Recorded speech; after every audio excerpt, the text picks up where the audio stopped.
दोस्तों आप लोग देख रहे हैं प्रो वाइंस 1 मिलियन। तो फिर से एक बार स्वागत है प्रो वाइंस 1 मिलियन में। तो दोस्तों आपसे बता दें कि अपने हिट मशीन खेसारी लाल यादव का फिर से आ चुके हैं नए अपडेट लेकर के। तो वीडियो को ध्यान से ज़रूर सुने। अपने हिट मशीन खेसारी लाल यादव का गाना सुनना पसंद करते हैं तो चलिए वीडियो को स्टार्ट करते हैं। तो जी हाँ दोस्तों, सबसे पहले आपसे बता दें कि अपने हिट मशीन खेसारी लाल यादव का बहुत ही जल्द आप सबके बीच में देखने को मिलेगा, जो कि खेसारी लाल यादव का कलकतिया लड़की, जो कि आप लोगों के बीच में 6 तारीख को तैयार रही है, यानी कि 6 तारीख को परसों आप सबके बीच में देखने को मिलेगा।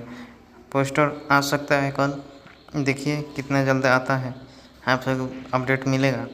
तो अब बाकी अपना मोबाइल के स्क्रीन के ऊपर देख सकते हैं, पोस्टर भी आ चुका है और शिवानी सिंह जी नज़र आएंगे। शिवानी सिंह और खेसारी लाल यादव अपने हिट मशीन के आवाज़ में सुनने को मिलेगा।